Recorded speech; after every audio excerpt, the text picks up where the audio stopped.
Let's move on and talk a little bit about the men's basketball team. Obviously, we're a few days on from this. Anybody watching this is already well caught up on a lot of this, but obviously Iowa State's playing Tennessee on Friday in the Sweet 16 up in Chicago. Is in like a 9:10 p.m. Central Time tip. Joshua Jefferson currently is still kind of questionable, but the reports are that he's progressing. We'll see what it looks like. I'm not a believer that Iowa State needs Joshua Jefferson to beat Tennessee. If you have to make a business decision where if you think you can beat Tennessee without Joshua Jefferson, which I think we can, you see what, whatever TJ comes up with. For what it's worth, the Kentucky team that they just beat by 20, or more than 20, whatever it was, the Kentucky team that they just trounced, beat Tennessee twice during the season. And Tennessee just doesn't do much well. They rebound, but they don't really do much of anything else well. And they're very star reliant. And the star is an okay 3-point shooter, but not a great one. So, maybe you have maybe you get Eric Mulder a few minutes just to eat some fouls and, bang down low a little bit. But, they can follow a lot of the same game plan that they did against Kentucky. Force turnovers, get your buckets in transition, be efficient at the free throw line, knock down some jumpers, and you're going to be fine. Like you can beat Kentucky without, or you can beat, well, you did. You can beat Tennessee without Joshua Jefferson. And if you're in a spot where you really think you can take care of it without him, and you can save him and have him pretty much ready to go for presumably Michigan on Sunday, then you got to decide what you're gonna do. Because I mean, we're in one and done territory. So like, if you are unsure or it gets hairy, and you don't play Joshua Jefferson in order to preserve him for the Michigan game, but then you lose the Tennessee game, you're going to look back on everybody's going to be like, fuck, we should have played him type of thing. But, I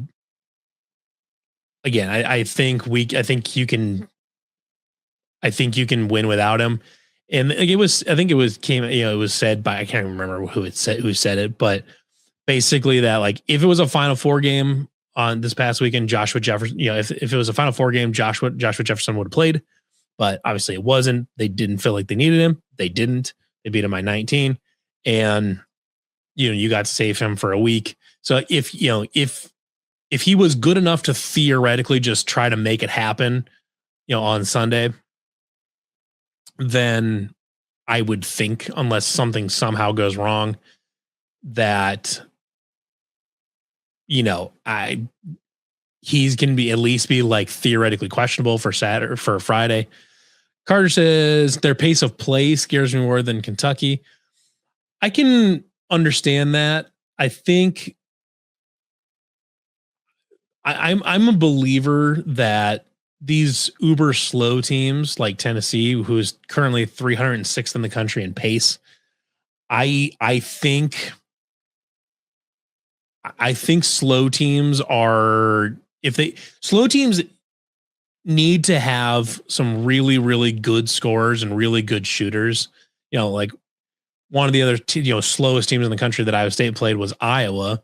And they beat Iowa, but Iowa can play that slow because they can grind out long possessions, and they've got like Bennett Sturts and stuff like that they can use to finish off their possessions with, and they can knock down open shots when they find them, things like that. Tennessee just doesn't really have that kind of a shooter. I'll show you what they've got. Jacoby Gillespie is the guy that stirs drinks, makes everything go. He's by far their most important player, does virtually everything. He shoots just under 35%. He's taken so many threes, 281. He's a 34.5% 3-point shooter, which is fine. You're fine with him taking pretty much anything that he has, but you're not crazy about him. You're not expecting him to just go off. So if you look at some of his performances this past season, 3 of 5, 6 of 11, which is a nice game. That's a very Milan game. You got a 1 of 11 right here. So as capable as he is of going 4 of 8, 3 of 5, something like that. He's also capable of putting up a 1 of 11, 3 of 10, 3 of 12, 4 of 11. There's a 4 of 11. 1 of 10, 3 of 9, 3 of 8, stuff like that. He particularly struggles against he particularly struggles against good defensive teams. And as Carter said, was watching offensive, defensive, and Tom was looking at splits against top 32 and top 10 defenses, and there's a good size difference. Yeah, he's a lot better. He's really good when he can take advantage of a defense that's just okay or isn't able to force lots of turnovers. Unfortunately, he is going to be facing today, one of the best defenses he's faced all season. I think I'm sure they hit Florida at some point, and Florida's got a good defense. They're ranked 7. Iowa State is 5. So, I believe Iowa State would probably be the best defense they've played all year. Duke, Michigan, Arizona, Houston. I don't think Tennessee's played any of them. So, this could be his toughest test. Obviously, it's going to be his by far the most aggressive defense he's played against. He could go off. He absolutely could. He's a great player. He can go off and put 30 in. But even if he does that, where are the rest of their points coming from? Nate Ament is fine, not a threat from outside at all, obviously. Maybe a little bit, but not really. Go back to Tennessee here and get a better look at the stats here. They've got Gillespie, but he's the only one that shoots with any reasonable volume. Like their Bishop Boswell has shot 71 threes and he's shooting an okay percentage, but Tennessee isn't really a great threat from outside. And as we've seen in other games, teams that don't have a legit threat to knock down lots of threes tend to struggle. Kentucky got a couple open threes at the beginning of the game, and then they can't knock down anything because they couldn't get Chandler open. They couldn't get Colin Chandler open. So he didn't do anything. And Owe and what's his name? I keep wanting to call him Anthony, but that's not correct. Aberdeen. Owe and Aberdeen didn't do anything from outside. So Iowa State took it to them. They were now granted, Kentucky has their own problems. They're undisciplined. They are not good passers. And they just turned the ball over so much. But Tennessee, not a great free throw shooting team. So if they get to the line, they're not going to punish you there. They get the ball stolen a decent amount. They don't force any unforced turnovers. The only turnovers they force are if they can steal it from you. And, their turnover percentage right here, not great. Turn over the ball definitely more than you want to, and way more than you want to against the best turnover forcing team in college basketball. They don't shoot the three particularly well. They're not particularly efficient from two. They are a great rebounding team, obviously. They were a great rebounding team against an SEC that was fairly weak this year. I think Iowa State matches up pretty well with these guys. The teams that have given Iowa State the most trouble are the ones that have been able to knock down outside shots, create some of their own shots off the dribble, and that's kind of it. But it took Arizona. For Arizona to beat Iowa State in the Big 12 tournament, it took a 28% 3-point shooter going 6 of 11 or something stupid like that. I'm going to see if I can find it again exactly what he did, but they won by 2. And Anthony Delorso went 6 of 9, and he's what's he even shoot? He's even at 30%. It took a miracle performance he's at 32%. It took a miracle performance from that guy for Arizona to beat us by 2. Tennessee doesn't have this kind of talent down low that Arizona did. I think we match up pretty well with them, even without Joshua Jefferson.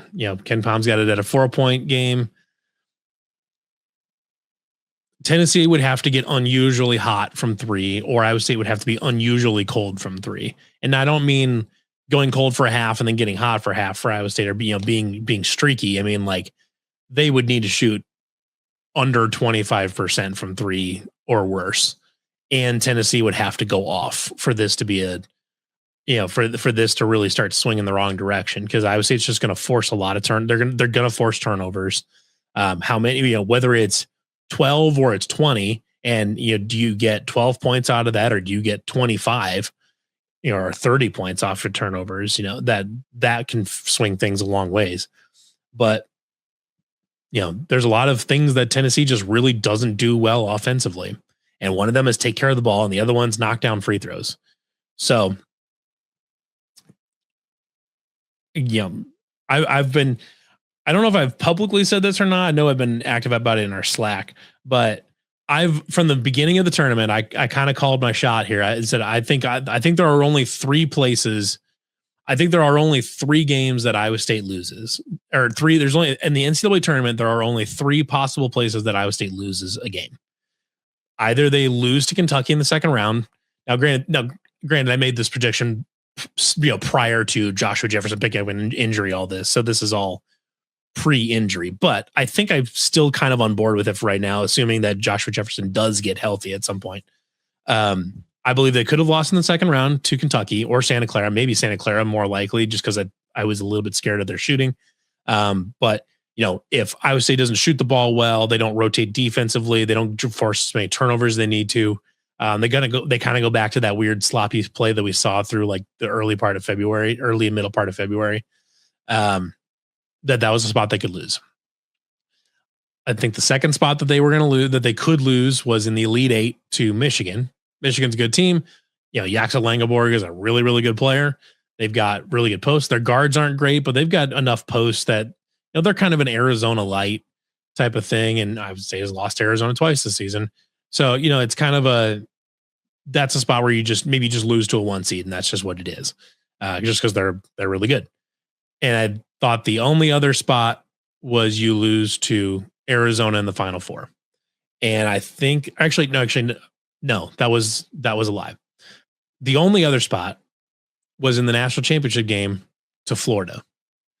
And I felt like, because Florida's size down low would give Iowa State a lot of problems, because to a certain extent, some of those guys are big, and some of those guys are big enough and they're talented enough down low where it could have given Iowa State a lot of problems.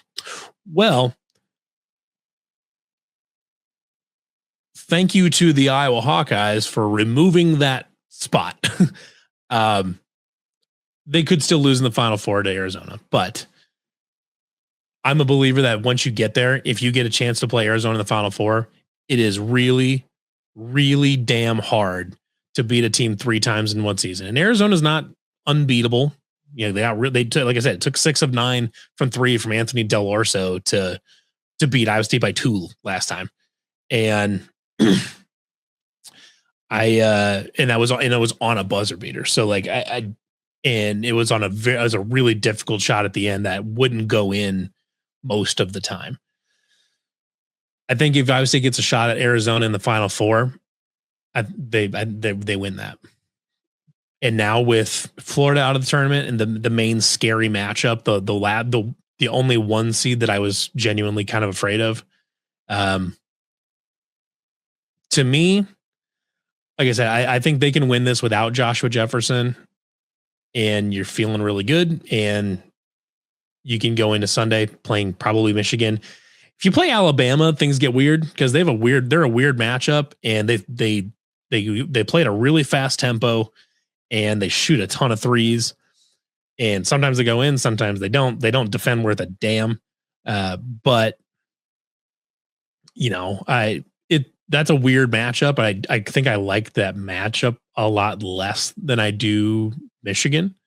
But like I said, they don't defend worth a fuck. So that one might be one where Alabama goes cold, and then Iowa State takes over from there. But I'm going to stick with my original called shot now, saying that Iowa State's not losing on Friday.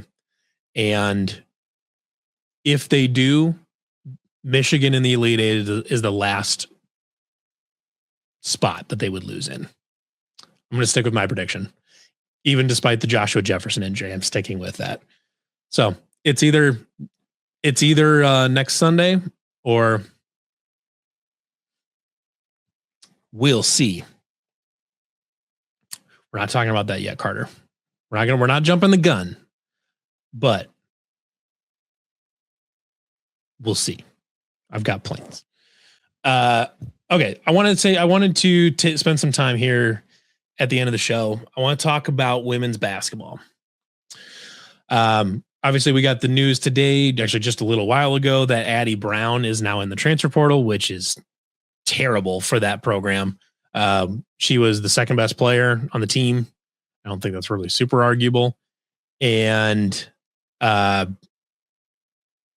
she's gone, which is not great for a few reasons. Obviously, you lose a really great scorer. You lose a great player. She had a tough season with her injury, with her back injury, whatever it was. And, it is what it is. The main thing you're wondering now is, what does that mean for Audi Crooks, for Jada? Are they sticking around? I guess that's the question that remains to be answered, I suppose.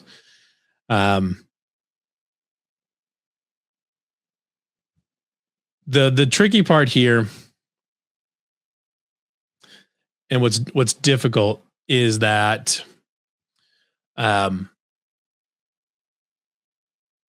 it's hard to, with the current state of the women's basketball program, it's kind of hard to blame Addie Brown for sticking around. I don't know where she's going to go, but my guess is she's probably going to get offers to go make some pretty good money at one of the blue bloods around college basketball, maybe Maryland, maybe South Carolina. I don't know if she's good enough for UConn or not, but it's hard to blame her. And it sucks because this is such a it's been such a proud program for the last 30 years, really. 20 for sure. And we're getting to the point where where someone important, Jamie Pollard probably, they have to have conversations this offseason. I have no doubt in my mind that Bill Fennelly still has the fire in his belly to keep coaching, and that he still wants to do it. I have no doubt in my mind about that. The question that needs to get asked is Bill still the best fit for Iowa State? And has he adapted well enough to the modern game and to the NIL era? And that's definitely not saying that like firing Bill Fennelly is on the table, because it's not. He's got a lifetime contract for a reason. He's easily there's not even a discussion to be had about any other coach. He is the defining factor for Iowa State women's basketball. He is all four faces on women. He is arguably maybe all four faces on women's basketball Mount Rushmore. At minimum, he is the foremost one. He is George Washington on Mount Rushmore. And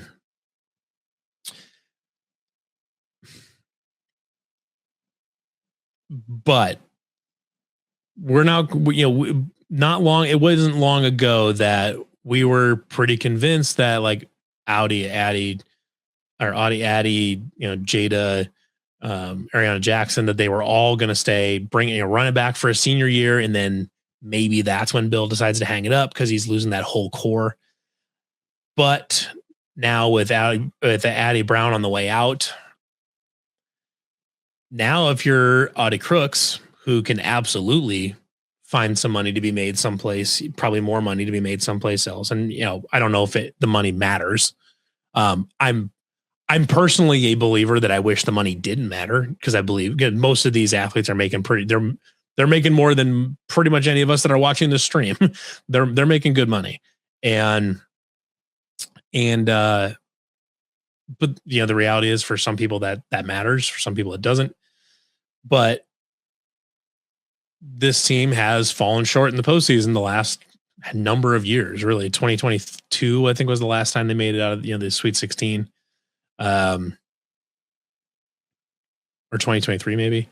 And the program's at a little bit of a crossroads right now, where if you can hang on to Audie and Jada, maybe you got something, and you can still be competitive next year. Maybe you can still get back to the tournament, all that. But if you're Audie, your best scoring partner just left. She was one of the ones that she was the primary player that, when healthy, takes a lot of pressure off of you offensively and defensively.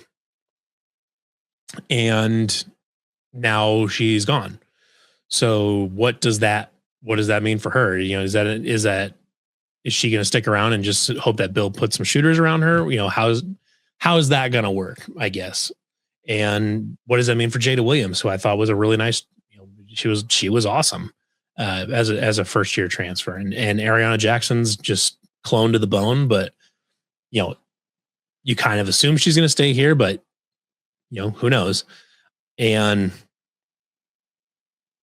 I don't know. It's tough. I'm not sure what you do with it at this point, because you definitely can't just get rid of Bill. You shouldn't. He deserves to go out when he's ready, but he also needs to be able to be honest with himself and with everybody else around him and decide, is the college game in the NIL era is it still a game that I can compete in at the highest level? I don't think anybody has expectations for Iowa State to win national titles, because in women's basketball is a lot like in wrestling, where there's a few teams that hang out right at the top that are just way better than everybody else. In wrestling, it's Penn State and sort of Ohio State, and Oklahoma State had a good team this year and all that. But Penn State just kind of hangs out and they're head and shoulders above everybody else. In basketball, it's UConn, it's South Carolina. These teams are just way better than every other team. They just are. And that's just how it is. And the gap between the top few in women's basketball is, and even a 3 seed, is massive.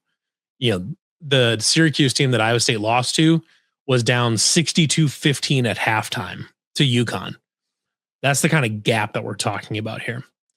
And I don't think you are expecting Iowa State to be able to compete for national championships necessarily, but they were a top 10 team, and a top 10 team for most of the season, or up until Addie Brown got hurt. A top 10 team should be able to push into a Sweet 16. Now, granted, that's harder to do when you're an 8 or 9 seed in women's basketball, because you end up running into a 1 seed, and the 1 seeds are way better than everybody else. And part of that was because Addie Brown was hurt and the team struggled for a little bit. But even when Addie Brown came back, she wasn't fully back. I don't know if she just wasn't fully healthy, was out of her rhythm, whatever it was. But it just didn't ever get back together the way it was. And the players right now are looking at that whole situation saying, okay, was it just Addie Brown got injured and that situation sucked, but we can run it back and we can do better? Or is it that was our shot type of thing? I don't know. I'm not sure what the answer is, but Dukester says, to be honest, call me crazy, Crooks. The scoring was so good and definitely important to team success, but my Lord, her defense is such a liability. Would miss her offense 100%, but not her defense. I think that's 100% fair criticism of Audie Crooks. She is one of the best scorers in Iowa State history.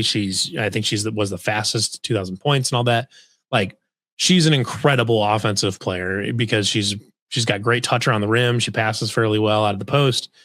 She can knock down some mid-range jumpers and stuff like that. She's really, really good. Her defense is, I'm going to be a little harsh here, but her defense is a joke.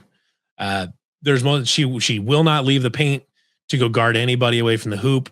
If someone's driving into the paint, she does not step in front of them. She does not try to defend.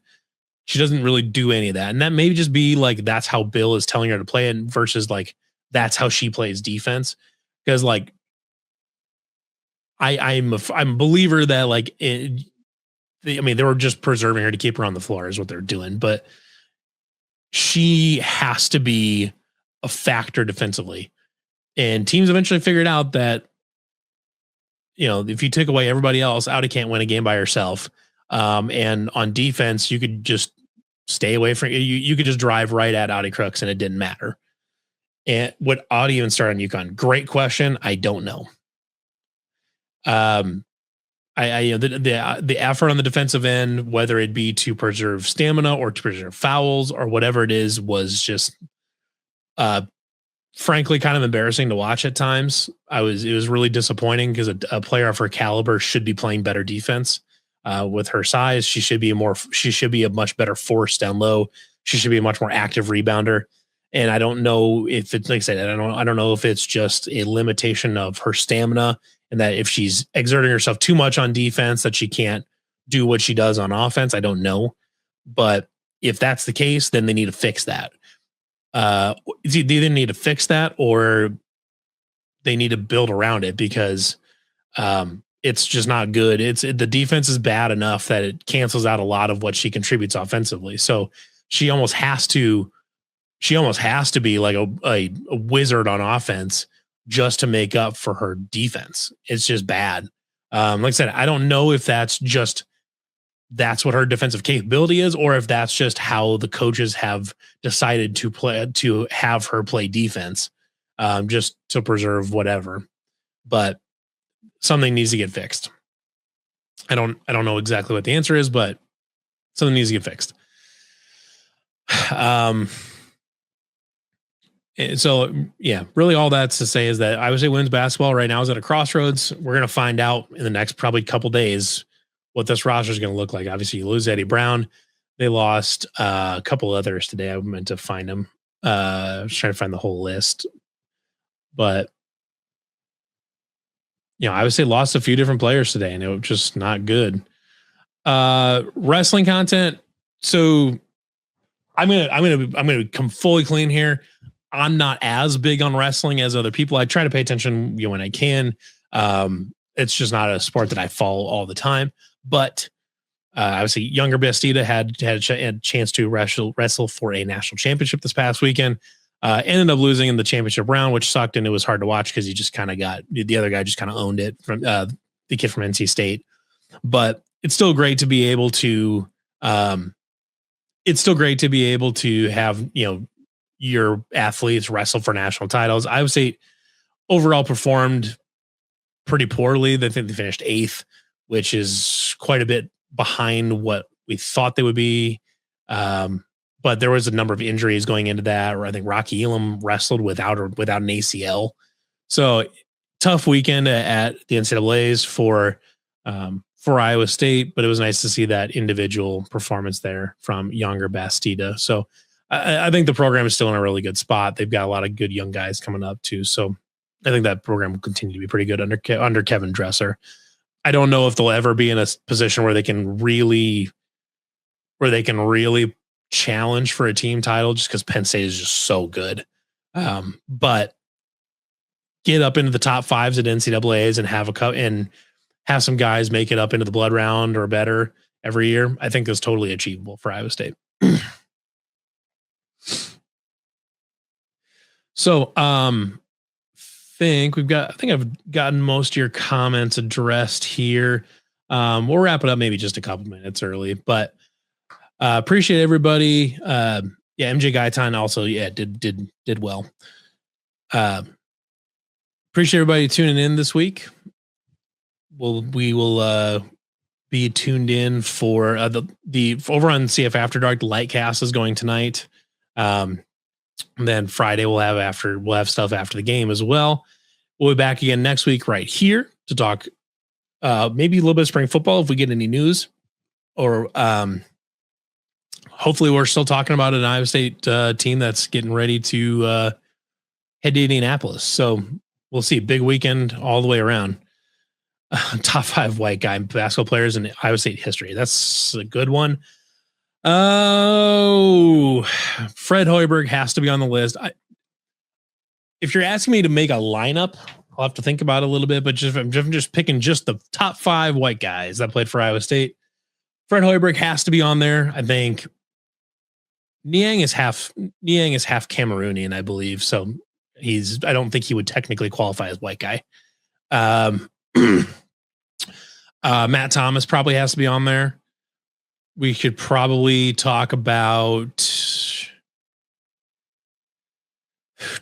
after Fred and maybe talk about like a Lauren Meyer or a Paul Shirley. Either one of those I think would be worth talking about. I think you could have a discussion with like, if he was here longer, I think you could have a discussion about Scott Christopherson, but I think he's only here for a couple of years. So I don't know. Oh, Jeff Hornacek, dumb. Yeah, obviously Jeff Hornacek goes on that list for sure. No question about it. If Scotty was here longer, I think you could talk about Scott Christopherson, but I don't think he was here long enough. To me, the big three seem like Hornacek, Matt Thomas, and oh my God. But Julius Mikulik is an interesting name for sure. No, Fred Hoiberg. Yeah. I think Fred Hoiberg, Jeff Hornacek, Matt Thomas feel like the obvious three to me. Beyond that, it gets more complicated because I think you could, it's Julius Mikulik. Gary Thompson, the Roland Rocket Gary Thompson, I think probably should go on there. Would he be, if you put him on a basketball court with the modern players, would he be able to hang? Probably not. But if you're just talking just relative to their time period, Gary Thompson probably has to go on there. Jake Sullivan is an interesting option. Good shooter.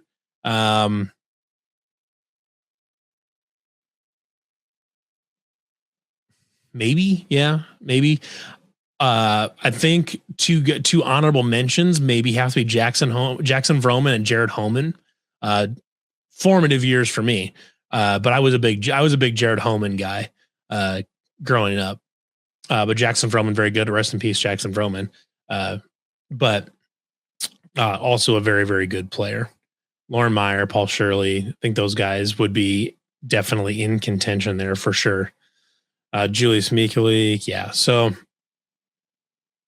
after the top three, I think it gets muddy, but I think you can fairly cleanly narrow down on Fred Hoiberg, Jeff Hornacek, Matt Thomas as being your main three. I think you feel pretty good about those three as being like the very clear and obvious three. Yeah. The other two gets muddy depending on how you want to, depending on what you're going to value. Jake Sullivan maybe goes up there. Just his 3-point shooting was really, really prolific. Yeah, good question though. I appreciate the question. That kind of stuff. I love doing that kind of stuff. Rankings, tier lists, stuff like that. And we'll do more of those during the off season too. I think last year I did a football coaches tier list. We'll probably do another one of those. We'll have some new categories, some new faces. So that'll be fun. But anyways, we'll wrap her up for this week. So I appreciate everybody tuning in. Appreciate all the comments, all the discussion. We'll be here again next Tuesday, same time, so 7 p.m. Central, right here on Iowa State Cyclones live here at the Voice of College Football Network. If you're tuning in over on Twitter, over on the Voice of College Football channel, I really appreciate that as well. If you can, stop over to the our YouTube channel, and if you enjoyed the content, and check that out as well. So thanks for tuning in. We'll see you guys next week.